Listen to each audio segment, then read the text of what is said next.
Hello. Can everybody hear me? Can you see me on the stream and hear my sound? Just testing everything out over here. I need to sort this out over there. Okay, give me a second.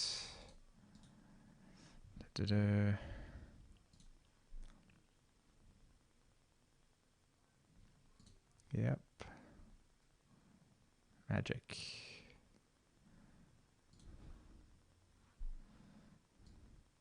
Can anybody hear me on the stream? Just let's see. Come on. Okay, it's connected. Yay. So now we need to, turn that over there. YouTube chats. I'm just trying to get the YouTube chat to fix itself. Happy new moon to everybody on the chat. Hello, hello. Okay. So just give me a second while I just quickly fix this thing here. It keeps telling me that it is. Yes, authenticate it. Come on. All right, well. Messages we can put in white, and that we can make red. Okay. So let's see, preview. Is it there?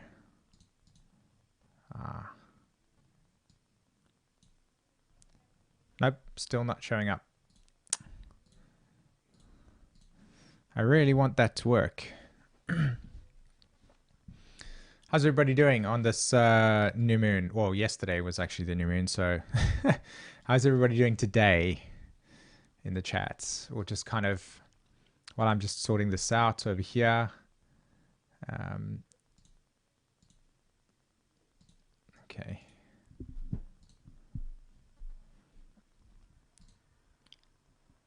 I'm trying to get the program to register that there is a chat so that you can see the chat on the screen.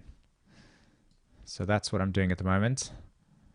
And it seems to not be allowing me to do it, which is a pity.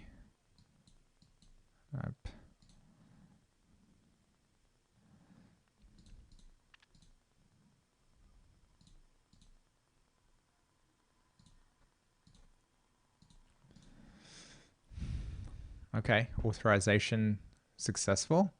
So why is it not working? Okay. Let me just pop out the chat so I can do this.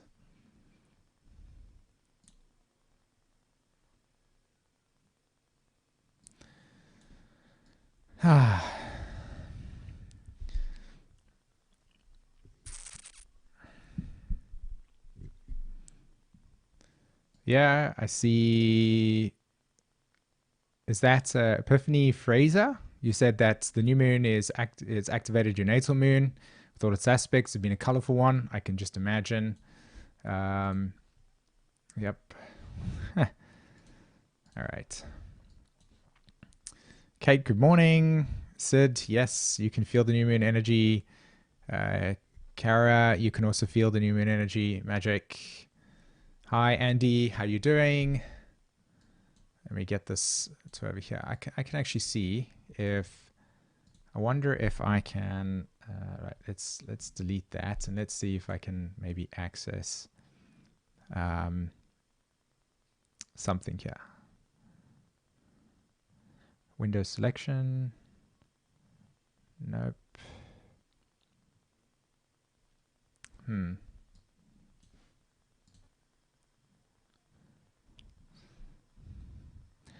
Andy, it's opposing your Uranus and Venus. Oh, that one. And Epiphany, yes, I pronounced it correct. Yay. Hi, Brigitte. Okay, So again, we'll start the stream. We'll start talking about all the fun stuff over here. I just really want to. Okay, it must be that. Yes, it works. It's not clear, super, but it is there. So maybe if I do that and that over there. Okay, fine. Wonder if that's even. Can anybody actually read that? Just out of sheer curiosity, can you actually see that on the screen where I put the live chat? No, it's pretty blurred.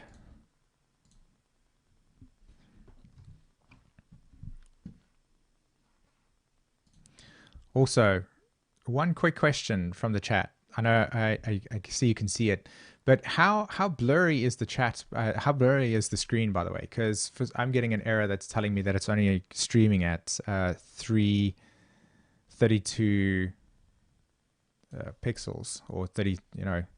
So I wonder how much of the screen you'll actually be able to see if the video quality is not great. Is anybody able to see the stream in 1080p, by the way? Okay, magic. That's cool. I was just getting a warning from YouTube telling me that the stream quality was not at the optimal one, and then I looked at the chat over there and saw that it was not blurry. Well, it was blurry. Okay. Thank you very much for bearing with me as I set this new thing up. I'm actually pretty excited. I don't know if I can completely fulfill my desire to do more of these when new moons and full moons come about, but if there is an opportunity and it presents itself, I actually want to do these new and full moons in this live stream format. So hopefully the world and life grants me that option of being able to do that. Cool. I'm really excited to actually be talking a lot about the astrology at the moment. A, because it's a new moon, so there's this profound potential that exists in this energy, but also everything decided to have a massive party in Aries. And I'm sure every one of us that follows astrology knows that when everything's in Aries, the energy is loaded with potential. So I can definitely relate to and sense that we all probably feel that way towards this energy at the moment, like just a big rush coming through, and so much potential, so much newness that wants to come out of us at this point in time. But Aries is an interesting archetype because they all are interesting, but Aries is an interesting archetype because it doesn't actually know the direction that it's going. Aries. And for you that have Mars in Aries, Venus in Aries, you have Pluto in the first house, you've got Moon, like I said, in Aries, you've got a few planets that are in your first house. What else could there be? Different combinations of Aries energy. You'll find that in your life, those parts of your life will be very much about the sense of purpose. There's like a purpose that's existing there, but you don't know where that purpose is going. Like, what's the direction? And also what does it actually, what's the like the meaning of it, right? That's a classic kind of energy with Mars. There's nothing outside of its most present self. And the reason why that's the case is because the Aries archetype is literally the phenomena of something being birthed in a moment. So it's that instinctual awareness to know that you are right here in this moment, present with every part of your awareness. In some circles of knowledge, it would be called salient awareness, right? You're very salient about your presence, and so it's right in front of you. And that's what Aries is. It's this, oh, I exist. Woohoo! I'm here. I'm present. I don't have any forethought about what's occurring post my immediate existence, but I'm here. And so a lot of you will read descriptions of the Aries archetype that will look like and sound like, you're impulsive, or you're somebody that will do something and then get environmental feedback that will come back to you and say, you're learning through your actions. In some ways, I've seen Aries described as people who are very self-absorbed, and I can understand why that type of language can be formed around that, but I wouldn't necessarily say that those are character traits that are you.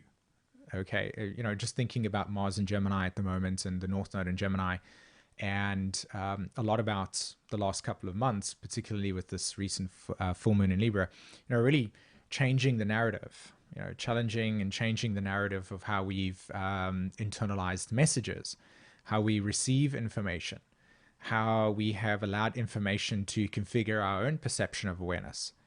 And so coming back to this Aries energy, while it's true that the nature of that expression can appear to be self-absorbed or can be to be very impulsive, it's not necessarily, in my view at least, energy that's it's not necessarily who you are. You could be expressing those archetypes because that's what Aries is. It's very much in the moment. And so you're very aware of the steps you're taking, right?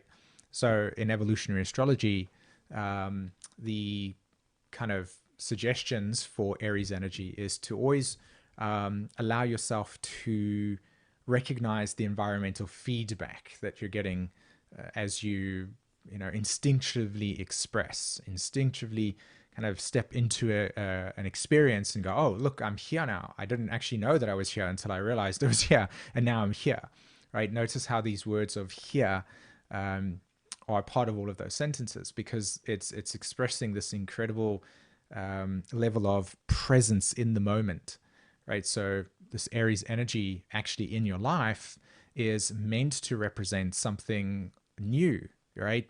So if you've got Mars in Aries, if you've got Moon in Aries, if you've got, like I said, all the other descriptions before, even if you've got Venus conjunct Mars, even though Venus and Mars are in, say, Aries, like Gemini or Taurus, there's still going to be something deeply instinctual about the way that you express your needs or express your values. So just kind of opening thoughts around teaching a little bit about the Aries archetype and being able to see that if you have Aries in your chart, that the message that you want to have about yourself is, here's where I am unapologetically learning about myself in each moment, and actually not having any awareness that said experience or event or action is actually predetermined.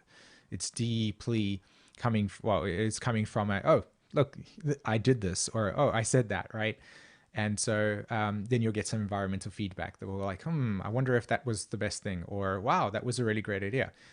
You're always consistently allowing the environment to give you a lot of feedback, right? And then it's through that environment you kind of get a more collected, so collected in this context meaning gathering of experiences that leads to self-awareness.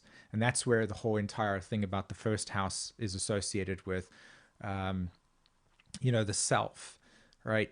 Because we are in every moment becoming aware of ourselves relative to unconscious behaviors as well as instinctual responses to life. So in terms of collecting data through our experiences, we're learning about ourselves that was unconscious, but also, that is unconscious, that is leading us to become more conscious. That's why in EA, the reference to Mars is the more conscious driving force behind Pluto. And Pluto would represent the nature of an attachment, something that we're deeply moving towards through an unconscious drive, like we have this drive to want to merge with something. And Mars will allow us to feel that yes, I want to take this, I want to do this, right? I want to join this live stream, or I want to go out there and get that education, as an example, right? And so that Mars actually leads us, or Aries energy leads us to discovering the unfoldment of our life story through reflection. It's a really, really beautiful way to see Aries. It's the discovery of the unfoldment of our life story. So think about Neo in Matrix 2 when he has a conversation with the Oracle. Always bring this up because I love it so much. Where he's trying to figure out his purpose, right? Actually, you should really watch Matrix 2 as a way to understand the Gnostics' interpretation of purpose, and how he's trying to find his purpose within the context of this matrix. And for a lot of us, we actually have that. We have this sense of trying to find purpose in our lives. And Aries, again, represents the nature of how that purpose, that instinctual desire to understand that purpose actually begins, which is the spark of our life. It's the spark of our creation. So when we see the nature of our actions and our choices and how we're instinctually responding to things and how we get the environmental feedback, we get to see the unfoldment of the life purpose that we have come to experience, which is why you generally don't tend to have a full spectrum of understanding of your life purpose at the age of, say, 7. But generally, by the time you get to the age of, 80, 70, etc., or 60, and you're in more of the reflection phase of your life, you're reflecting on what has occurred and you're seeing yourself through those different phases. You get a deeper, more grounded sense of the journey that you've basically been experiencing, or at least that's the purpose of it, at least. So kind of all tying this together in terms of this new moon in Aries, and what does it offer us? Well, it offers us this capacity to burst into something new. It offers us this capacity to recognize that a tremendous amount of energy up until this point in time has been culminating. That's why a lot of stuff will go through Pisces, and we'll experience the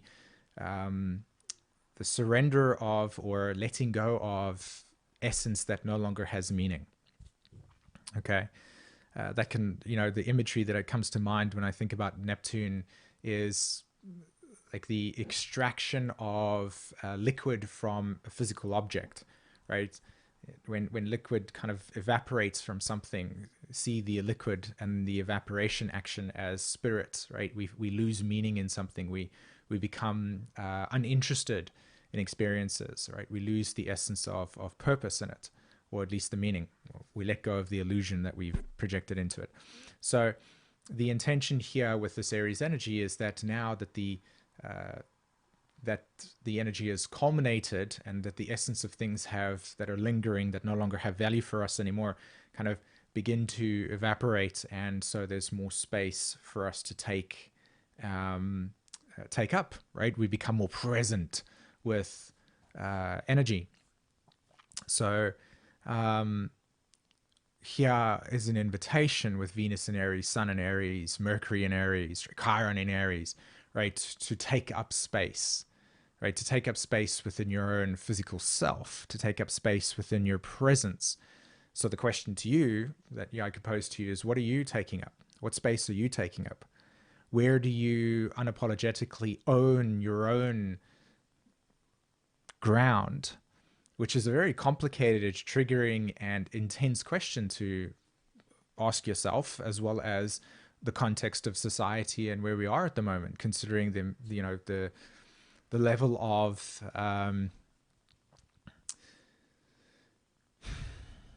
what word to choose to accurately describe it? Oppression, right? In some parts, right? How do you take up space?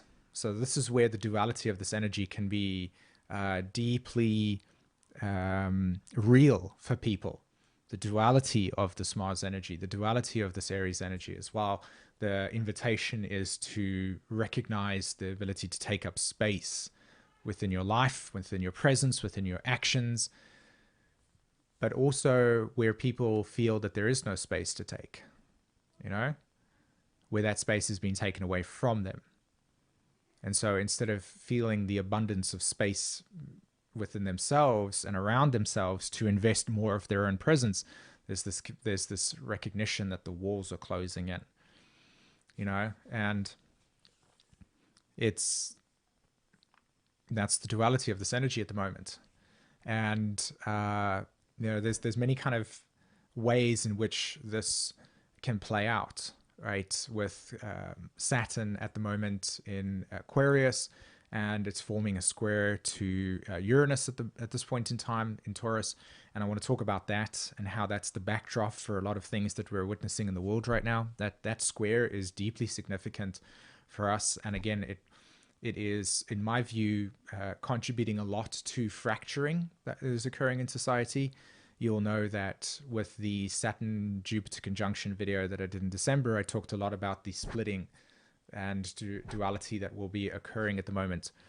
And that's primarily going to be actioned and initiated through this current square that's taking place between Uranus and Saturn at the moment. And it's Saturn that we need to look to be able to understand the questions that are being proposed to us and life at this point in time. So maybe a little bit more direct about what I mean by questions, right? Each and every one of us is aware of our relationship to the world and to the scenario and circumstances that are taking place right now. Okay. I'm sure every one of you understand what I mean by that. I don't want to be too more specific because YouTube likes to alter its algorithms, but Saturn is very much the key figure here. That's the person that we need to look to, or the archetype that we need to look to in order for us to funnel the Uranian energy through. It's not the other way around. So Uranus is not taking precedence here. It's actually Saturn, but we can't have the Uranian impulse flourish in its full capacity without Saturn. But Saturn doesn't have a job or a role without that impulse that's occurring from Uranus at the moment. So there is a very there's a necessary need to understand the relationship that both of these energies are having within each other at this point in time, or the communication that they're having at this point in time. So I just want to touch on the upcoming square that's going to be taking place with Mars, sorry, not Mars, but Venus and the Sun. It's already within orb with Pluto, and what that represents to us. And I also want to just explain a little bit more about this Saturn-Uranus square, and then I'll switch over to the chart, okay? And we'll kind of look at that there. So I feel an important need to break down what I mean when I talk about Uranus and Saturn having a conversation with each other, and how you can apply that to your own life. I think this is a very important thing. For me personally, whenever something is taking place for me in my life at this point in time, and I notice that there is a theme that is Uranus-Saturn-esque, like, I'm always kind of referencing what Saturn is really represent, or like asking of me, right? And so through the process of Saturn, I'm able to integrate the necessary wisdom.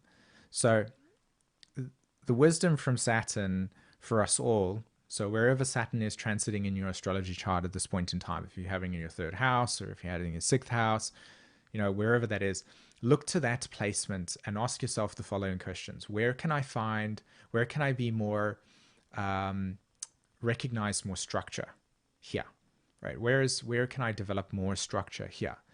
And what I mean by structure is, how am I maturing and growing into something that feels more solid and strong? How am I learning? How am I accepting responsibility in this area of my life and choosing to take that extra step that can strengthen that aspect or area of my life? Okay. So let's say, because the imagery that keeps coming back to me is Saturn in the sixth, right? Let's say you got Saturn in the sixth at the moment. Transiting Saturn is moving through your sixth house of your astrology chart, and so you want to look to that part over there, and you want to ask yourself the following questions, right? Where am I feeling very overwhelmed? Where am I overwhelmed at this point in time? The sixth house very much is the archetype that wants to reveal to you where you could refine your process. Okay, where are you taking on too much?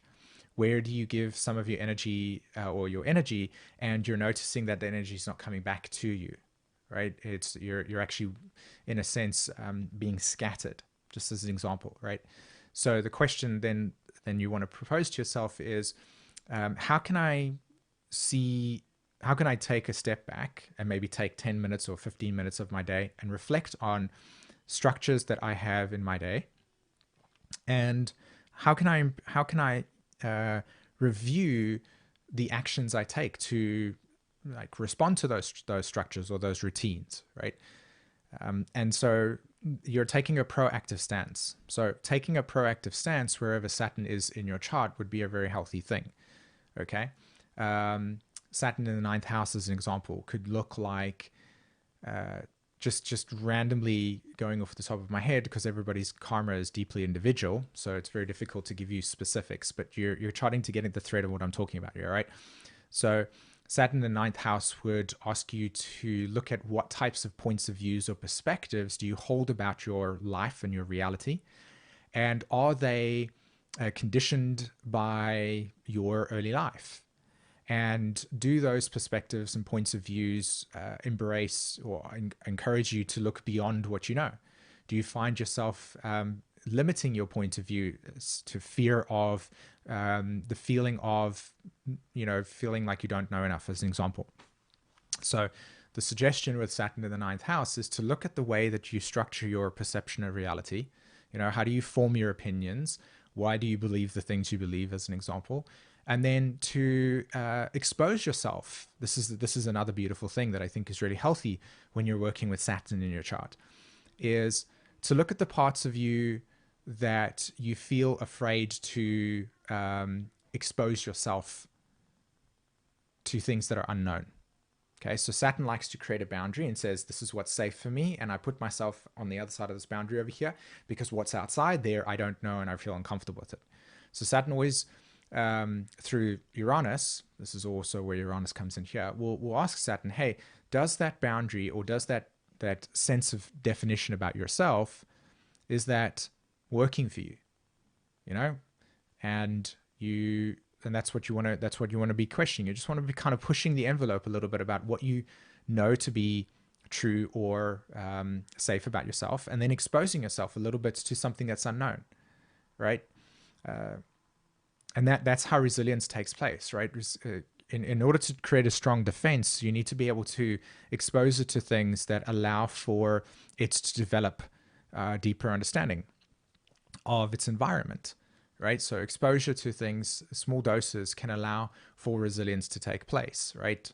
And so that's what Saturn does. Saturn allows us to encounter things that we feel we are not as developed in that area, and then through the experience of personal growth and reflecting on where we understood our immaturity, we can then grow from that. And the association with Saturn and the bones is that if the bone breaks, which I'm not encouraging you to do, when it regrows, it grows back stronger at the point in which it wants to make contact again, right? So where the bones regrow, they grow stronger at that area, right? It's a natural phenomena in reality. And so therefore the same applies with Saturn.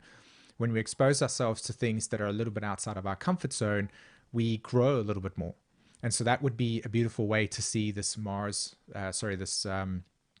Aries energy, is kind of just pushing the envelope a little bit in terms of what we feel a little bit unfamiliar with, and exposing ourselves to a little bit of that unfamiliarity, not too much, but exposing yourself to it and seeing where your boundary is, and learning to actually notice that your boundary can actually become a little bit more open, because you're recognizing that your capacity for resilience is developing slowly, right? So Saturn really asking us to allow for that expansion a little bit more, right, of what we feel and know to be safe, just kind of pushing that boundary a little bit, and then reflecting on the process, realizing, oh, okay, this is where I feel vulnerable, this is where I feel insecure about something, and then how can I take that step to reinforce stronger sense of security, stronger sense of autonomy, if you want to put it that way.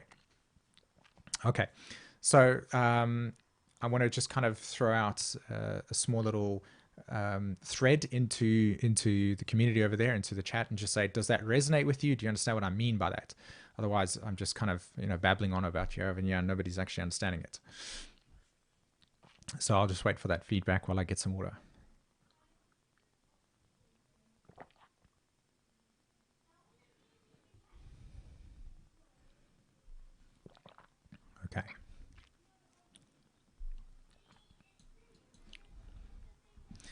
All right, cool.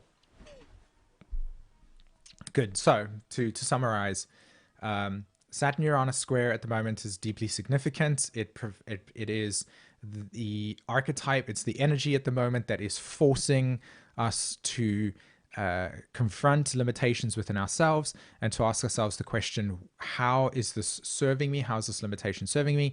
And then from there, I can begin to ask myself, is that, what am I not seeing? Or again, I don't want to give the message that, oh, I'm not seeing something, and so therefore you go look for something. I'm meaning more in the sense that you need to look at what things are frustrating you, right? As an example, what is feeling very limiting for yourself, and then just spend some time in contemplation and allow natural insight to arise, as opposed to trying to figure it out with your mind. Okay. Cool. And then I'll just jump onto the charts and then we can do that over there. So let's switch the screen. And the chart is not there, of course. Let's have a look. Has it now gone?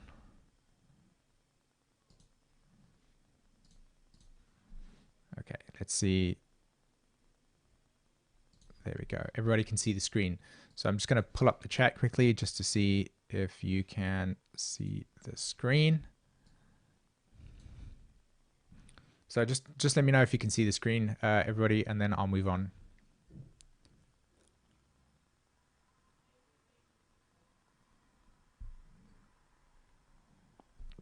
Thanks very much for the feedback. Appreciate it. Okay, so usually I have this little marker that allows me to draw. Unfortunately, in this format, it doesn't work. So we have now got the little red mouse that's over there. Okay, so hopefully you can see that. All right, so as you can see, there's Chiron, Mercury, the Moon, the Sun, and Venus. Of course, the Moon will now be not at 22 degrees anymore. All right. So that whole entire beautiful cascading energy that's existing there. So, of course, Mercury and Chiron would have passed each other over the last 3 days. So around about the 8th of April, 9th of April, 10th of April, 11th of April, Mercury and Chiron have been having a conversation with each other. And my thoughts are that, you know, there would have been some information in our lives in those days where we would have got some deep insight into something we're processing in our lives. Okay, so some insights that that we've been processing individually. I can't be more specific, but something along the lines of an insight and a piece of awareness, a thought process that really came into your field that allowed you to see things from a different point of view. And although it may have not been made full context, there was some form of information that would have showed up, right? Did anybody have that type of experience, by the way? That's what generally happens with the Chiron Mercury contact, right? Chiron Mercury will pass over a planet, it will carry some of its vibration, and then the information will then move across and touch all of the planets, imbuing them with the information that it had when it moved across that planet. So with that being on Chiron, it was a sense of emotional sensitivity around feeling that we have been injured and wounded by the past. It's a very, very deep thing. That Chiron message over there is not, yeah, exactly, the triggers. That Chiron message is not so much a, it's a point. It's a very, very sensitive point in our collective awareness at the moment, and it will show up in different forms. In a raw shadow form, it will show up as a feeling that we have been deeply betrayed by life, that we have been invaded by life, our sense of security, our sense of feelings of safety, and life has infiltrated our ability to feel safe, and through that process leaving us feeling unable to trust things, okay, unable to allow ourselves to feel that we can take charge and own our presence, right? There's this wounding that is part of our psyche that allows us to feel that taking up space or being unapologetically yourself is a negative thing, okay? And you'll know from this work and from my work as well, I'm a very strong advocate of Aquarius age energy. And that Aquarius age energy looks like self-responsibility, stepping into your own truth, being able to recognize that we are in a phase of differentiation, meaning we are separating from shared ideals and we are stepping into individual ideal, individual truth, individual observation, correlation, reality. And so that brings about the ability to know where your center is and then where that center extends to, and then how that interfaces with another person's space-time reality. I hope that makes sense. So that Chiron really brings us a lot of messages, or that Mercury Chiron brings us messages to gift us the opportunity in doing two things. One, recognizing, and here's the Mercury conjunct Chiron, and Mercury is the ruler of the North Node in Gemini. So we can have language that from the past that felt very intrusive and would be destructive and negative. So you would say, oh, I failed at this, or I am terrible at this, or this is where I'm not good enough, etc. Right? Any forms of language that reinforce a negative self-image, and so that allows, yeah, okay. So, and it's not specific to that. I mean, any form of language that you know, that when you're communicating about yourself, it is not allowing yourself to feel that you exist ultimately. Okay. So that Mercury comes along. So what it presents to us is the capacity to then allow very, very slowly, very, very progressively, to observe and objectify any language that reinforces I have been invaded. Okay, it reinforces any language that feels that I've been invaded, and it asks the question to acknowledge that as if that was true, if you were somebody that have been, and most of us are due to culture, right? Where is that energy present for you now, and does that still support you to break out of that rhetoric? Does that narrative still support you? Is it an identity that keeps you in a state of disempowerment, or is it an acknowledgement that these messages, through being identified and being brought to the surface, can progressively, through your own time and your own space, be shifted, right? So asking the question to change the narrative. What new perspective can I adopt that opens me up to different vistas of my life? Okay. All right. So one person said, what are we supposed to do with Chiron? I will be answering some questions a little bit later. One thing I wanted to ask you, if you could write there again, please, is just to elaborate a little bit more on terms of your question. I'll be happy to answer that, okay? So the Mercury Chiron here is the capacity to see that we can open up to new vistas, right? Okay. So a shift in point of view, a shift in perspective, an insight about something that changes the narrative, something. Okay. Now, the sun-moon energy, it's making a beautiful trine, as you can see over there, to the south node. Right there it is. There's the south node. Takes a trine all the way there. So this trine is very supportive, of course. It helps us allow for the capacity to, again, align with purpose, align with destiny, align with sense of meaning. So Aries, as I talked about, was this stepping into purpose. And the south node in Sagittarius says, well, that purpose wants to take me in a direction. So this energy says the liberation from conditioned ideas about what purpose was in the past, and then leads to the capacity for discovering what purpose is for you. And every single person has an individual story. Every single person has an individual pattern. And this energy presents us with that space to look at what is purposeful for you. What is your individual journey? Not what the collective told you, or what you have been told by mom and dad or institutions, but where is the process for you? What journey are you going on? What are you seeing? What are you understanding about your individual experience? And this sometimes takes a lot of contemplation and reflection. And that's why astrology can be a very profound tool, because we can use it as a time machine to go back to events and understand it from different points of views. So the thing here with this south node trine is the capacity to break free from predetermined definitions of purpose and to live according to the definition of what you see purpose to be. Okay, and it's a very, very profound thing because it invites this sense of I don't know what that is, right? Obviously, because if your entire geocentric sense of self has been conditioned by outside points of views, then for you to be able to internalize and make sense of that purpose for yourself can be a very confusing and very daunting and very uncomfortable experience. But what are you going to do, right? You need to be able to do what everybody else does at that point in time, which is go through a phase of recognizing that it's okay to be lost. It's okay to not know. It's okay to not have it figured out. In fact, I'd even go as far as to say that that is a narrative that has been deeply entrenched in the psychology of us is, oh, you need to have it figured out. You need to be knowing what you're doing. You need to be having all those things. It's nonsense. It's not true.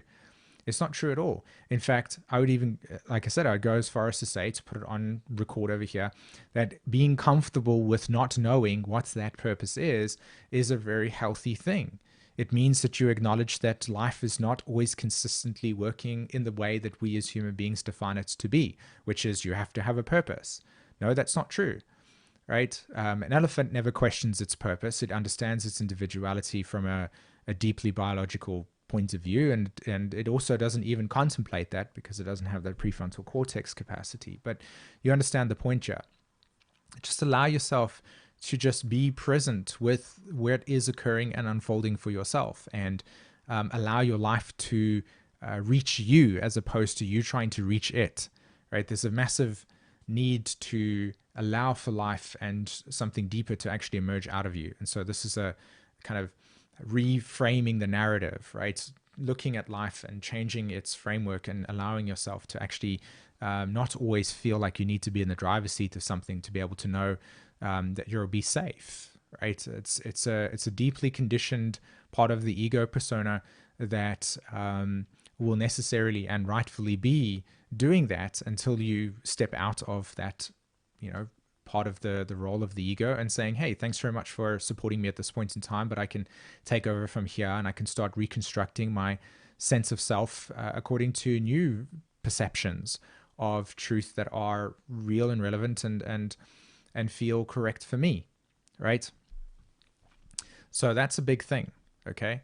And with Jupiter and Saturn being in Aquarius at this point in time, on one level, reality is very peculiar and weird and odd at this point in time. But then there's another dimension that's fully alive for us, which is the capacity to awaken threads of life in us that have been so dormant or unacknowledged or didn't even know that existed because our frame of reference was so limited by the conditioned perception of life up until this point in time. And so there's another deeply profound capacity with this Mars and Aries, well, not Mars and Aries energy, but all this Aries energy to see where and what up until this point in time has been purpose, right? And to ask yourself, is that really what that purpose is, or is that what has been shaping me, right? And begin to question that. And it sometimes can be a difficult thing because a lot of us really need that certainty. And we need that certainty because we haven't faced a lot of uncertainty and built that resilience up. And then some of us have actually experienced just consistent uncertainty. And so that space can be really uncomfortable. And yeah, I get it. If you've been exposed to a lot of uncertainty and then I'm encouraging you to embrace some uncertainty, then, you're going back to that negative space. But, there's a need to objectify the difference between an actual space that was uncertain relative to something that was bad, and uncertainty in the sense that I don't need to define my future to feel and know that I will be on my course, right? Exactly like Laura is talking about, right? Just breathing is purpose. I mean, think about it, guys. Stop breathing for I'm going to say 10 minutes here in case some of you do the Wim Hof thing and say, I can actually not breathe for 2 minutes, but you get what I mean, right?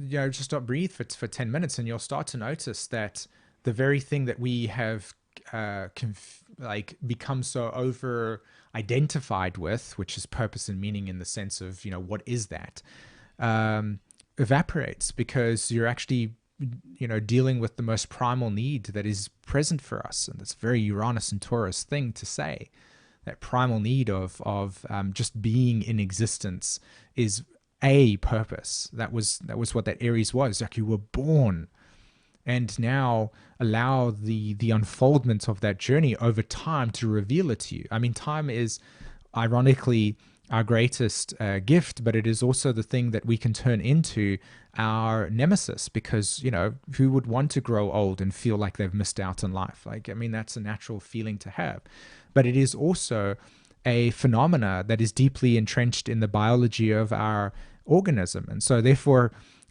bonding with that mechanism and being able to allow for our awareness to synthesize into the unfoldment of that biological system's timeline. In other words, you and me are all going to become aged at some point, and that aging process, we want to synthesize our awareness and that journey that we had, right? This is a beautiful way of seeing Saturn's relationship. It's this unfolding capacity to know that we have time here and we want to take up that time, but we don't need to be assertive about it. We don't need to go and discover it. How about allowing it to illuminate itself from the inside out? And these can be, you know, these can sound like really, really abstract concepts. And honestly, from my point of view, I'm not, you know, wanting to, make ungrounded statements, but it is truth. It's like, what happens if we shift the perspective from allowing purpose to be something not so much about what am I defining from the world's definition of it, but what it is that is actually emerging in me? And so in each of us, we have a unique and very differentiated path. And so just acknowledging that in and of itself is a profound thing. So this is what I feel, you know, deeply resonates with this Newman and Aries energy. It's this capacity to really begin shifting the narrative. North Node, Mars, you know, Mars and the North Node are officially in a new phase relationship with each other. That's the first thing that's there. You know, they're moved on now. The energy is now allowing us to feel the freshness. Venus and Pluto are an exact square at this point in time, which again gives us this ability to really shed certain deep unconscious attachments to certain values or certain ways in which we have contextualized our life, and to, you know, really allow ourselves to say, is this really what we want to be attached to? Is this energy something that is what we would define our lives by? And that's a beautiful thing. You know, once you actually get to see that individuation, or at least the process of individuating from a shared ideal, comes into place, right? We can actually start to see that some people are here to experience Taurus lessons. And so therefore material success to them is an essential part of what they're here to see. And in some people that have got 7 planets in the 12th house, and all they want to do is just kind of hide out in a cave somewhere and just drink some tea and contemplate the nature of the universe and the existence. And that's completely natural to them. Or some people, for instance, who have got everything in the 7th house, you know, relationships is part of their process, and they are going to experience some parts of themselves that are codependent. And it's not bad, because part of it is becoming aware of the 7th house archetype, right? We need to relate. You might find somebody that's got a boatload of stuff in the 5th house, and there is an essence of their nature that has to be very self-orientated, which in our society can be easily perceived as narcissistic. And there is a tint to it that is very, very self-orientated, but it is also not unnecessary and probably very right for that person to take up the limelight for a bit, because we're all here to witness something about ourselves through the spectrum in which we have incarnated through. So to rob us of our individuality, or to rob yourself from your individuality, can be easily maintained and easily experienced when we believe in one idea or one shared perspective, or if we struggle, especially if people have been exposed to tremendous amounts of trauma, that sense of self has not been established, is not anchored in, is not the core of them, is not there. And so therefore it's very easy to identify with ideologies or perspectives or points of views and align with them. And that's fundamentally part of the journey, you know, in a way as well. Even that in and of itself is organic and natural, even if it sounds obscure and absurd for me to say. At the end of the day, it's still an essence of this place that we inhabit at this point in time. But the most fundamental root of it is that the very nature of our existence is very biological, and that those aspects of ourselves do need to be maintained and served, and we do need to be able to develop a healthy relationship to it. And so that looks like allowing ourselves to recognize that what is in our birth chart is also something that is here for us to see. And so there, the power in what I'm saying here, or the message in what I'm saying here at least, is the capacity to allow yourself the gift and the space to take up around what your chart says, or at least what you have come to know is right and correct for you. In other words, if you've got Pluto in the 8th house and you're working through where trust exists, and you're mistrusting of things, it's understandable to have a heightened sense of mistrust in things. I mean, it's part of what you got to understand. Who do I trust, who do I not? And somebody might say to you, well, you're a very mistrusting person. And you can say, yeah, I don't trust easy, but I also show how when we develop strong bonds with people, we don't rush into them straight away. We learn to create experiences and moments that open our hearts a little bit more, because vulnerability is not so much that we give away, but actually something that's earned, right? Quoting the whole, what's her name, Brene Brown kind of process. And so this is what I mean here, right? You've got a 9th house Pluto. You're going to find yourself in a lot of disagreements with people around certain truths and certain perspectives, and it's not necessarily, and you can be very fanatical in a truth, right? Part of that process is to come into alignment with diversity, as an example. So, enough of my babbling over there in terms of the essence of this chart. I'm going to pause there for a second, drink some water, and then I want to kind of just shoot off to the chat if this was making sense, if you understood what I meant by this, and if there's anything in the charts that you want me to address, and I can do that.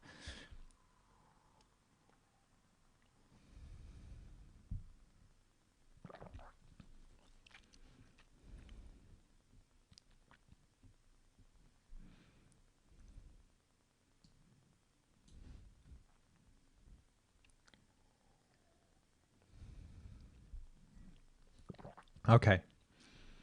I'm just thinking, just kind of feeling my intuition over here a little bit in terms of, aspects. I mean, I've talked about it a lot in terms of Saturn's trine to the North Node. You can see there, again, that's why I'm saying that Saturn is the archetype we want to look to with our Saturn.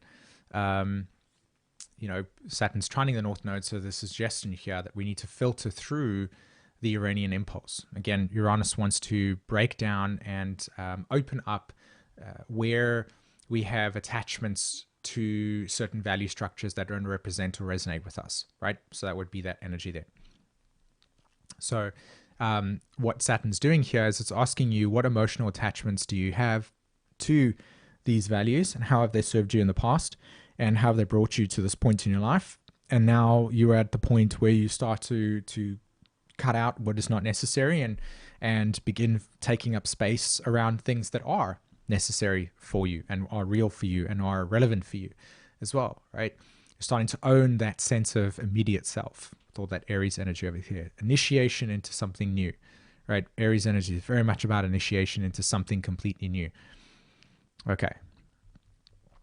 Kara, you're talking about Neptune. If you mentioned Neptune, may have missed it. Let's have a look. Neptune square Mars. I would say, yep, Neptune square Mars, again, would be, again, if we're looking at Mars conjunct Chiron in this archetype, okay, so Mars conjunct Chiron, pardon me, let me re-go over here. Mercury conjunct Chiron. Mercury is kind of being co-ruled by Mars at this point in time, because Mercury is in Aries. Aries is the planet that is influenced by Mars. Mars is in Gemini, so Mars is being influenced by Mercury. So when you look at this chart, what you really see here in terms of this repeating theme is that the Mars and Mercury are very significant in the message here. That's why I was talking about a the way that we language something plays a very big role in the way that we would define our lives, right? How we would structure it, how we would put points across. And so we're processing a lot, but we're also recognizing where there are certain messages that are rooted in the past that no longer represent the truth for you. And so you're, in a sense, in terms of the cycles of this astrology, we're not so much working on extracting them as much as we are actually looking to see what's exciting us. You know, what really brings you to feel illuminated? Where is your excitement? Where are you like engaging in something like, oh my God, I could sit here for the rest of my day and just be melted in this process. That's what this energy is looking for. It's like, follow the parts of you that are awakening. Follow the parts of you that are very Aries at this point in time, that you're just jumping into it, that you're feeling very in the moment with it, that you're seeing, that you're illuminated, right? What is initiating you into something new? And so the Mercury is inviting a message. It's like, you know, pay attention. Look what you're engaging in. Where's your excitement, right? You're following what I'm talking about here. So this is the point. This is the suggestion I'm making, is that if we're looking at what is exciting for us, if we're looking at and we're taking it in and we're contemplating it, you know, where is your excitement at the moment? What's pulling you to move to things that engage you, right? Where's your curiosity at this stage, right? So that would be this beautiful trine that happens between the North Node and Saturn, and then Mars and Neptune square reflects the dynamic tension between something where your energy goes towards and you feel deflated, and where your energy goes towards and you're like, wow, this is meant to be. Okay, so that would be that response there. Cool. So I'm going to come back to the astrology a little bit. We'll do some questions and answers, but I want to take this opportunity right now. I really hope that everybody got some information from that. But within about 2 minutes from now, okay, 2 minutes from now, I'm just waiting for the timer to go up over there. I'll actually do it very, very soon. I'll just quickly look at the chat because I see it's starting to catch up. Let's have a look. Cool. So there's a lot of people. You guys are interacting, which is great to hear. Epiphany, you're seeing astrology is definitely lining up at this point in time. I totally get that. Andy, it's been very interesting. Two little fish, gotta go. Take care. Hope you had a good time with us. Have a good day, and hope to see you on a future live stream. Jolene, welcome. Hello, hello.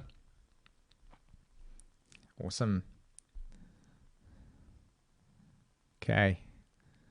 As well. Just checking the chat.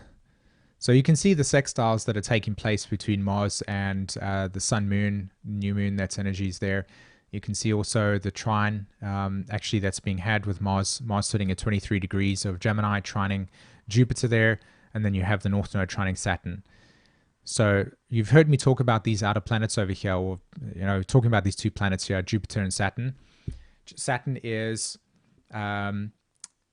again, it reflects the way that you emotionally understand your personal definitions and boundaries. Like, this is where I am. I exist. I'm in this time space. I live in Florida. I live in Texas. I live in Australia, in Sydney. I live in Bristol in the UK, right? That's that Saturn part of us and that environment around us. And then Jupiter will say, okay, so what is the current kind of philosophy or culture in which you exist, right? So in Sydney, the culture would be a little bit different to, say, in Bristol, as an example. So there's that energy that takes place.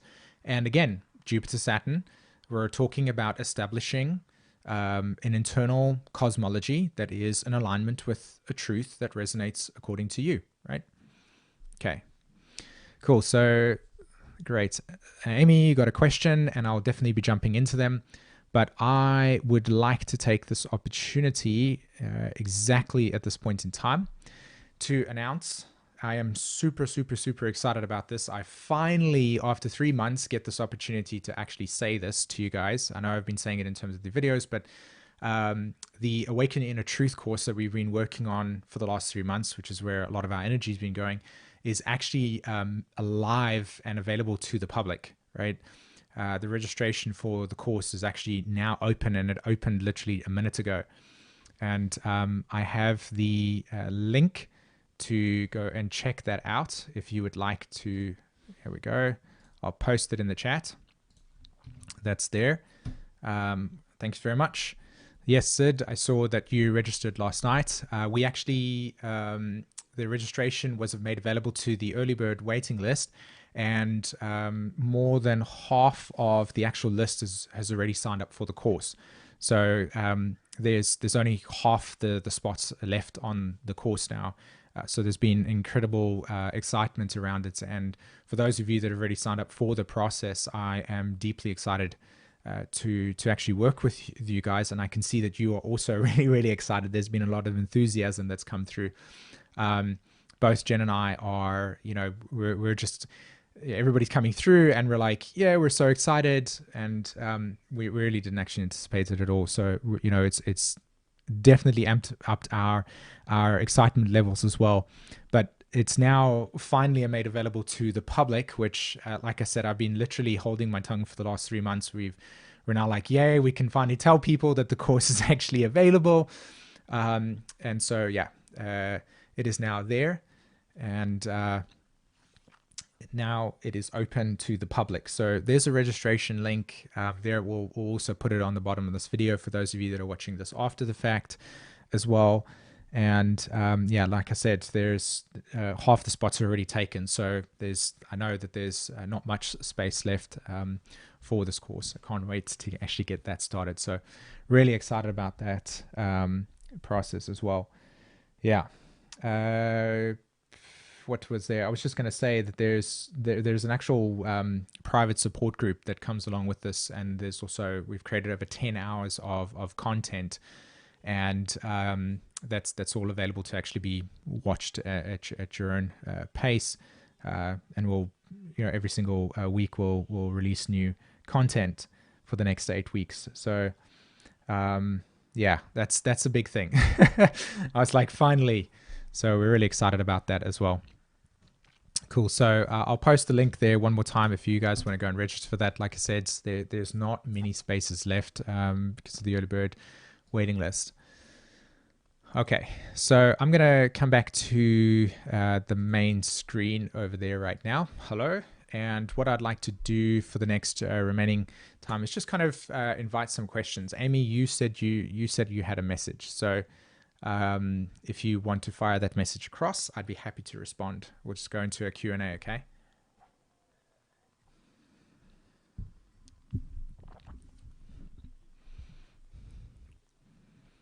Oh, okay. You actually wrote it there. I apologize. It says, do you feel this new moon is also, or a potential reset of unhealthy or imbalanced Mars energy after the Mars retrograde we've had this whole year? That's a really, really good question. I mean, my intuition, I haven't actually thought about it, to be honest.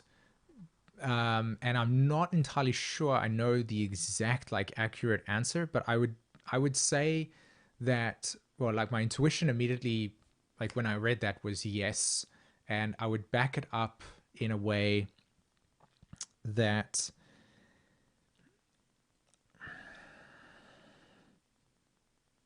here's how I'd back it up. I would my intuition keeps on pulling me towards the fact that when you spin a wheel, right? And if you can't actually see the energy of the wheel itself, you just see the motion of the wheel moving. But when the wheel goes all the way around like that, and as it reaches the pinnacle point, the top point, it starts to lose energy as soon as it hits this 12 o'clock position. But as soon as it starts to move past the 12 o'clock position, it starts to gather momentum and energy again. And eventually, by the time it reaches that 9 o'clock position on the wheel spinning, it gains momentum again. Well, it's not gaining momentum, it's already gained momentum. And it kind of, as it goes past that 12 o'clock position, it starts to catch up because it's kind of going down, right? The energy, gravity pulls it down and it goes faster. And my sense of it is that with all of the planets moving through Pisces and moving through that energy that very much is about completion and culmination, that we would, with everything moving into Aries, it would reset things. And so there's a lot of new phase energy as well, including the Pluto square Venus aspect. I mean, whenever Pluto is squaring something in the chart, you'll know that there's massive evolutionary leaps that are going to take place.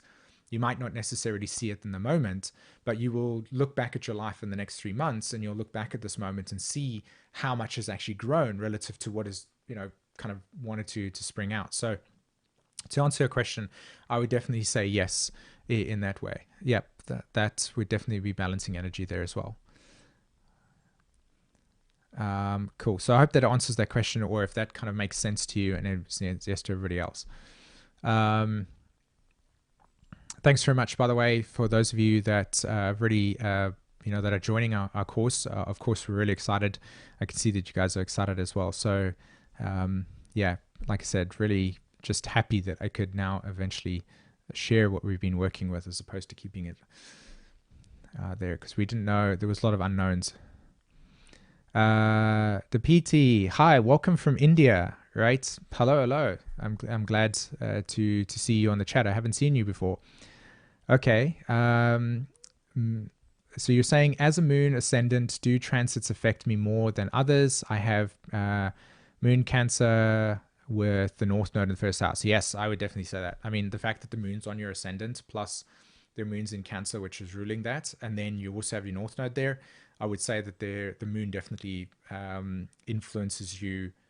You would feel the energy a lot more. And I would also go as far as to say, from an evolutionary perspective, because those energies are very concentrated in that new self-discovery part of you, it's necessary for you to know that you are in this moment developing a new sense of self and identity as you move on with your life. So my advice to you / suggestion is that when you're looking at that part of your chart, always remember that this is the part of you that is in constant motion of discovery. Okay, so that kind of ties in with the idea of purpose. What is purpose for you? Well, purpose would look like, wow, I'm actually transforming myself and understanding myself in new ways, and I'm learning to integrate my emotional reality as a big part of my life. Right? So this would be a live example of what I'm talking about in this chart, right? When I said that the chart would represent your individuation process. So with you, Depiti, with having that strong moon energy in the first house of the North Node, the suggestion is, who am I? Who am I? How am I, when I experience something, how do I emotionally digest that? Did I like that experience or not? Was that something I'm open to or not? Right? That would be a way to understand that. Cool. So does that resonate with you?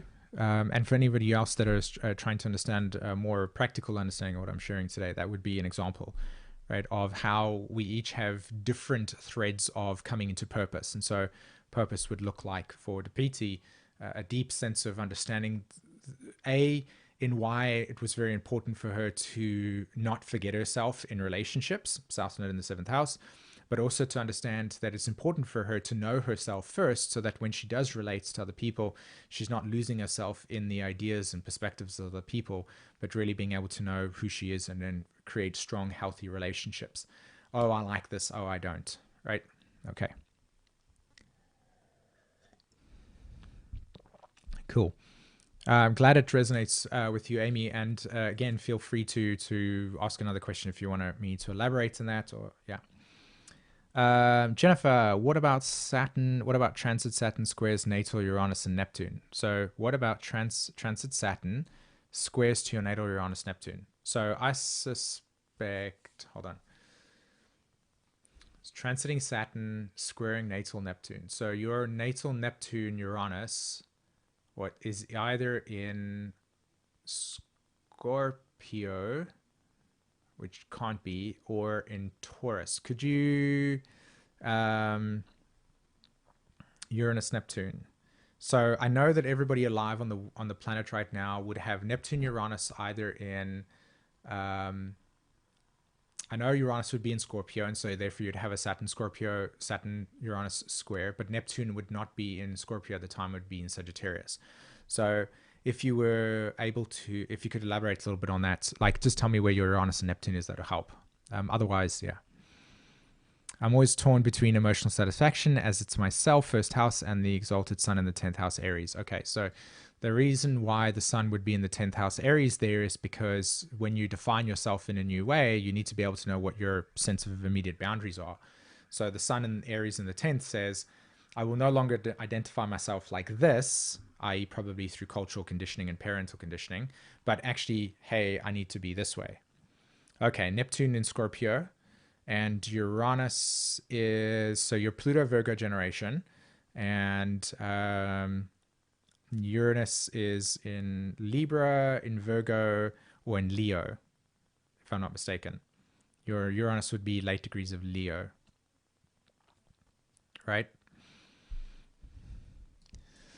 Okay.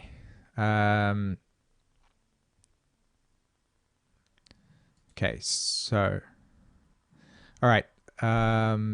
Does it make sense that I feel so vulnerable mentally and emotionally during these days? Moon is on my Saturn 8th house. Saturn is transiting my 5th house too. Yes, absolutely, Fee. 100%. The fact that, okay, and your moon is on my 8th house, Saturn, right? So do you have Saturn in the 8th house, Fee? If you do, then I would definitely say that a huge part of your life is going to be feeling that need to kind of step into your big girl shoes and ask yourself where you feel comfortable sharing your vulnerability to and who's not. You are here to own what is safe for you and what is not. And you don't need to justify that to anybody. So if you don't feel safe with that and you don't trust it, then that's what you own as your 8th house message, right? Saturn is teaching you that here you are learning where your boundary is around emotional vulnerability. And not everybody gets that opportunity to know what that vulnerability is, right? So Scorpio is very much about learning where vulnerability exists and who you give that to and who you're not. And you can have openness in one day and closeness in another day. It's not fixed. All right. Okay, Saturn's transiting my 5th house too, right? So, okay, I hope that answers that question or respects that, Fee. Question, as an Aries, what should I be focusing on for this new moon to improve mental health? Keisha. Okay, Keisha. So mental health can always be a tricky one, to be honest, because I'd need to look at your chart to be able to know what types of traumas you have or what types of experiences have been overwhelming to you that have led to certain patterns. You were saying something along the lines of, as an Aries, what should I be focusing on? Ooh, I feel a little bit uncomfortable being able to give you information. The reason why is because I don't know what your chart is saying. So, I could be just giving you some random information. My intuition tells me that the fact that Pluto is at the moment squaring your natal sun sign, as well as a lot of planets that are very much focused on that square between your sun sign and Pluto. I don't know if your sun sign is at 9 degrees or if your sun sign is at 22 degrees, in the spectrum of Aries. You might have already had that Pluto square. But I would definitely say that there's a part of you that needs to really embrace accepting your direction unapologetically. So again, coming back to the Aries narrative of here's where you're learning to step into owning your space and allowing your space to be your own, right? You don't need to justify yourself as an example of an Aries energy. You're here to allow yourself to breathe into experiences and be okay with some of your choices not knowing what they are. So yeah, if you want to elaborate a little bit further on that, I'd be happy to respond to that question. I'm glad to hear that, Fee. I've got, all right, Jennifer, you've got transiting Uranus, right? So transiting Uranus is in Taurus at the moment, squaring your natal Neptune, right? And then Saturn would be squaring your natal Neptune as well. Okay, and then I also see Celestial. I see that you got your question there. I'll definitely get to that. I'm glad that it helped, Fee. Okay, guys, questions are coming in pretty fast, so I'm going to try my best to try and respond to them in the best way possible, okay? Okay, what are thoughts on transiting Saturn? Again, Keisha, if you want to share some more, I'm happy to respond to you there. So, Jennifer, if I understand this correctly, right? This is how it works. If natal Neptune's in Scorpio and transiting Saturn, okay. Without trying to get specific, because again, I don't know what, the charts there, for those of you that are part of the Pluto in Virgo generation, okay, so you'll have Neptune in Scorpio as an example. Saturn is going to be squaring that, if it already is or will be at some point. And then you've got Uranus opposing your natal Neptune. The fundamental underlying message that the Pluto and Virgo generation are here to experience, to share, and to witness, okay? The bottom line, right? So all of these transits get funneled through this perspective. Pluto and Virgos, you come into this world, and the first thread is that you are here as the people who will witness and are witnessing the world go through a spiritual crisis. Okay, bottom line, the spiritual crisis. You are witnessing the world move through an initiation into a deep awakening of something more meaningful than just the kind of thread that we've been experiencing. It is a natural phenomena. It is not something that needs to be acted upon, but just to be witnessed and allow yourself to connect with your own relationship to what is unfolding in you. So that's the bottom line. Okay. The second thing is that what does that look like? Well, that looks like for you guys individually as the remembering of spirit or spirituality that is not externalized. In other words, if we think about the Bible, or at least the idea of Christ in a non manipulated, humanized way. So the actual essence or the Gnostic understanding of Christ's experience, what we're talking about here is transformation through the process of the death of the ego. Then the death of the ego leads to the awakening to something deeper or something more profound than yourself. And then the reconstruction of the ego in a way that is of serving that deeper purpose inside of yourself. Yeah. Okay, now everybody is on different stages of that process, so it's not a collective thing. Some people will understand that, some people will not. It's okay. So you are here to witness the world go through the awakening or apocalypse, right? Awakening to something, the unveiling of the Virgo Pisces age, which has been 2,000 years. And that message is the transformation of the self. So it is the transformation from the age of Pisces to the age of Aquarius. And so the rise in technology, all of the things that are bad with that, as an example, the restructuring and reshuffling of society, the culmination of society. We've all reached the pinnacle in our human experience, and the next phase will occur post Uranus, post Pluto in Aquarius. So the thing here, when you look at that Saturn opposed your Neptune, is that you'll be going through your own internal collapse of ideals and the reemergence of the ideals that are deeply aligned with your inner truth. Does that make sense? Okay. So the alignment of your inner truth as your ideals that are linked with society, as well as how those have been conditioned by them as they fade, Neptune oppose Neptune square Saturn, you are now stepping into the unknown. You're witnessing the world step into the unknown. You're witnessing the rise of astrology as an example, as a way to help people feel a little bit more safer in these crazy times. As an example, that's the type of stuff. So I know that that's not specifically what you're asking for, but in a sense, I hope that it kind of gives you the context that what you're going through right now is the witnessing the world unraveling to their own individuated truth, the culmination of a senescent reality. In other words, we have aged as a society, and so that aged society can no longer be supported by the old values. And so therefore, as you watch society collapse, what emerges out of that is people who are, being led by their own inner beat, their own inner truth. Okay. And that looks like the process of transformation, hence the reason why I'm sharing it this way. Okay. Cool. So Celestial Infinity. Hi, Simon. Any thoughts on transiting Saturn conjunct retro Venus in the 5th house? Oh my gosh.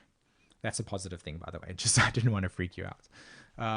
Transiting Saturn square retrograde Venus. Now, whenever you got retrograde Venus in your chart, you need to know that whatever it is that you've come to understand about yourself in this lifetime and how you relate to yourself is actually it has a very radical nature to it. In other words, there needs to be a necessary throwing off of traditional ideas and values that society will suggest are part of your life. So I would say that this Saturn square is representing the initiation into reclaiming those values according to your own sense of self. In other words, you're almost like, and again, I'm just kind of really allowing my intuition to guide me over here. You can always give me feedback. My sense is that you're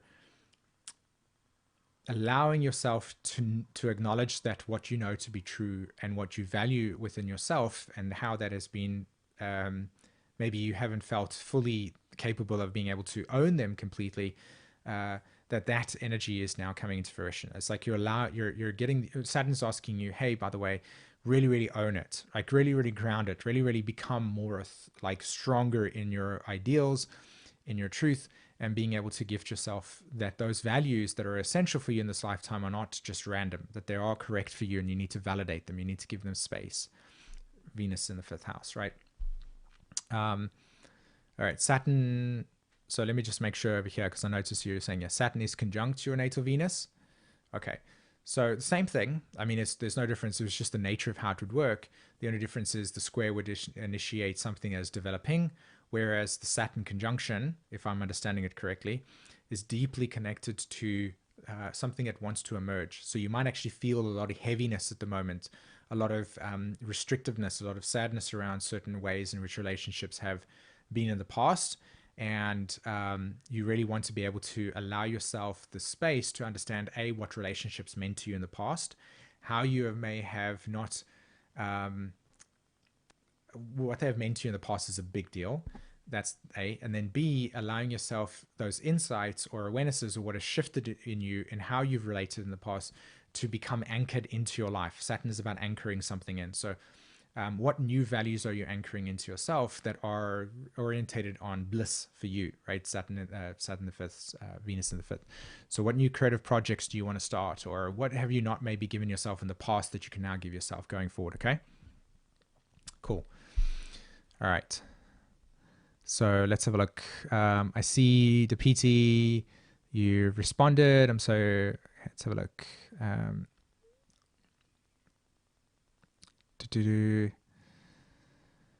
Okay.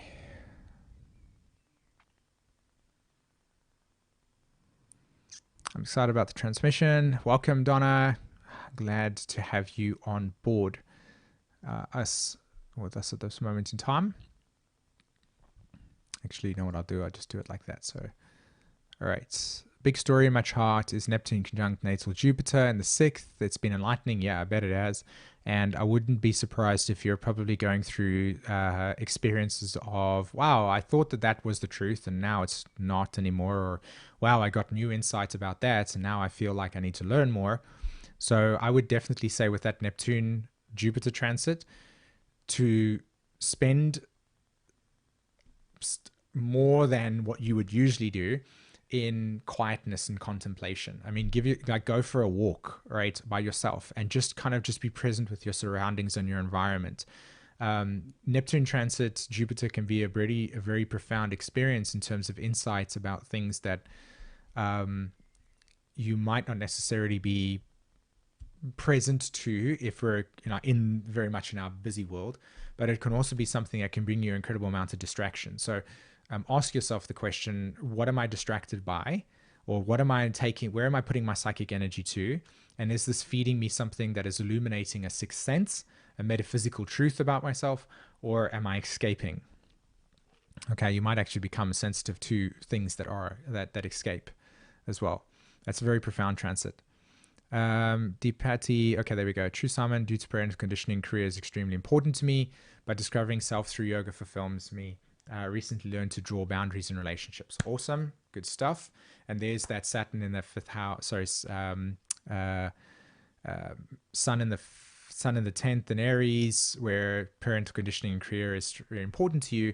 And while I might openly say to you that it is a really good thing that you do that, that Sun also will represent the acknowledgement that, do you feel that you are restricted in your choice making around those things? And if you are, the question is, contemplate what that means to you. All right.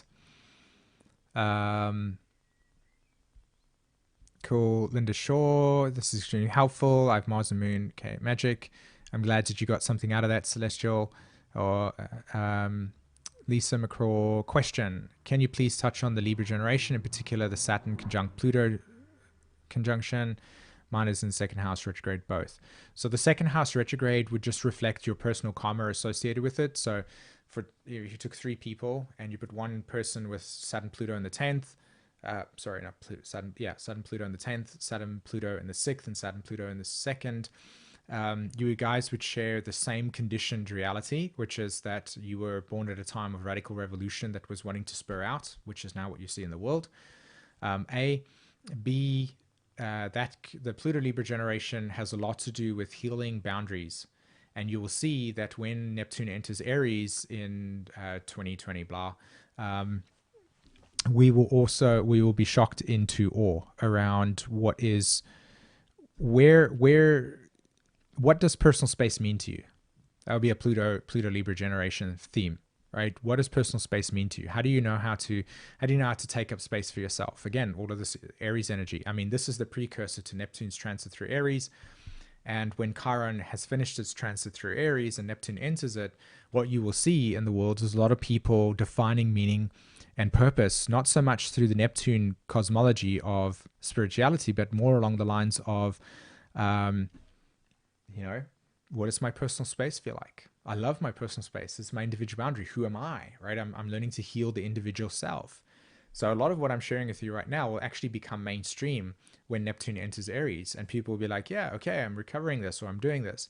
But for those of you that are on that trip right now, it would be initiated primarily by that Pluto-Saturn conjunction, because it's the initiation of, because at the time, if I'm not mistaken, the nodes were also in Capricorn, South nodes in Capricorn, North nodes in Cancer, and a lot of it has to do with the seeds that are impregnated into the collective awareness that are held by the generation, Pluto Libra, who are learning that they were part of a generation where they were deeply conditioned by certain values, and then are now living in this world and going, hey, I don't really know if those values actually work for me anymore, or some of them do, some of them don't. I'll take what does work, and I'll take that doesn't work, and I will shed the layers. So that Pluto conjunct Saturn, I mean, it has many layers, and I could do a video on it entirely. But I can also say to you here that the core layer of it is a society or a group of people, part of that generation, that will carry the message in them that says, where does power exist and how is it used in healthy and ethical ways, right? And then B, how it kind of then becomes on the surface, or as it merges more to the surface, it will look more along the lines of needing to recognize that we do live and have lived in a shared ideal society. And so in order for us to survive up until this point in time, we needed a tremendous amount of we needed other people to care for us, right? I need to be cared for, So we would develop a societal conditioning pattern that says, hey, you should feel guilty if you do something that is selfish, right? Or you think about yourself, because it triggers that primal awareness within us that says that act is not acceptable in a society that is deeply rooted in everybody giving. And again, I'm not advocating for a complete ideology here where we're not caring for each other. I don't mean like that. There's a difference between being shamed into caring for people, and so apologies and social cues like, oh, I'm so sorry for you, that's not authentic, right? Because it's just something that we would say to avoid the feeling of shame that is projected onto us by society conditioning. So that's what that Saturn-Pluto conjunction does. It deeply correlates to the unearthing of these deeply entrenched ideas about how we need to interrelate with each other as human beings, and to reform the landscape that is associated with human interaction. And so yeah, I'll leave it at that. And I'm sure that kind of presents some form of thought process for you there.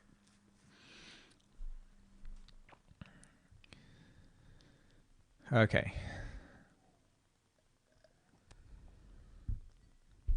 If I've missed anybody's questions, by the way, please rewrite it in the chat. So just copy and paste and I'll get to it. Does anybody find value in what I'm sharing with you so far? Well, I know the answer is yes, but I'd like to know if you resonate with what I'm sharing. Let me put it that way.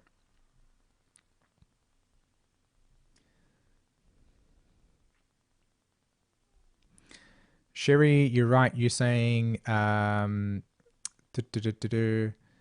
So like when you look at Dr. Gabor Mate's work or Mateo's work, there's a video that's called Guilt, and it's a beautiful beautiful video because it talks about how the nervous system as well as the immune system, you know, if you're consistently sending in messages that says you're bad, you're bad, you're bad, you're bad, then at some point in time the nervous system, you know, starts to, you know, become it starts to see itself that way. So, you know,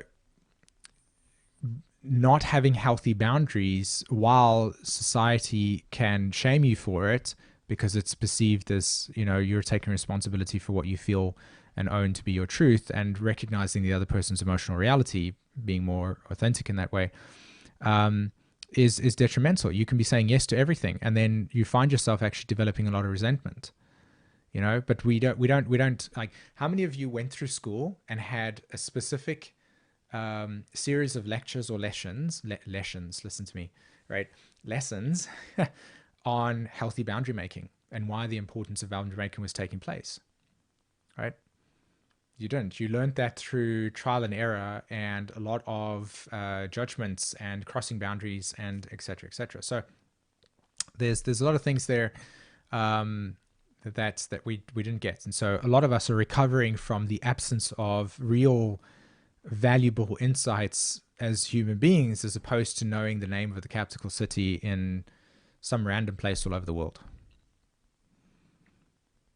Jennifer, yes, very much, but it's kind of hard to understand something because you talk so fast for me. I'm super sorry. I will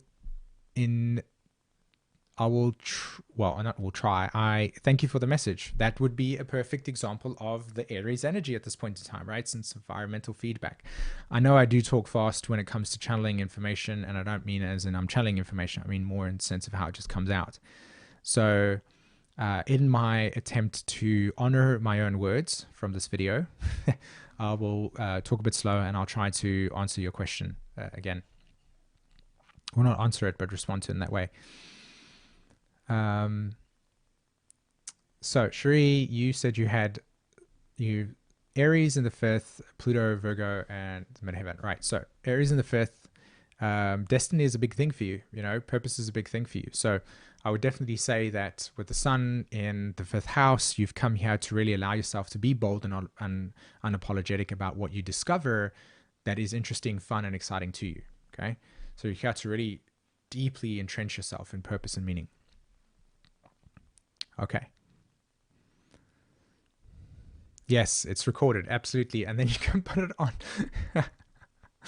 Cool. Any thoughts on Neptune conjunct natal north node in my 8th house, Aries new moon conjunct my Jupiter and Venus? Oof, that's a lot. Okay.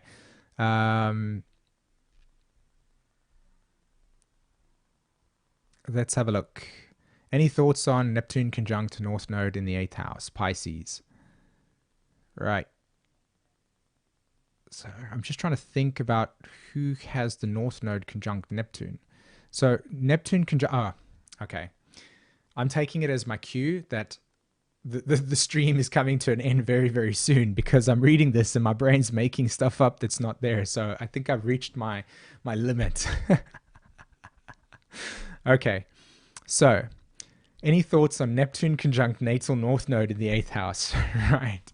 So if you're having Neptune conjunct, if you're having Neptune conjunct the north node at this point in time in your 8th house, my first thoughts to you are this. Please allow yourself as much space as possible to heal from the collective abandonment wound that your family as well as your ancestral timeline carries with it. Okay?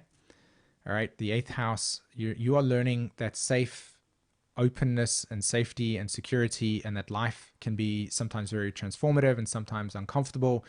And with Neptune in the 8th house, transiting your North Node in Pisces, the invitation here is to see that sometimes life has presented some really, really kind of, hey, I'm just pulling the rug from under your feet, and you don't have any understanding as to why it's taking place. And it's led to a very strong crisis in you and in your family's psychic way of seeing life. So there would be some very deep, I mean, I would honestly, actually, I'm not encouraging you to do it, but I would really encourage you to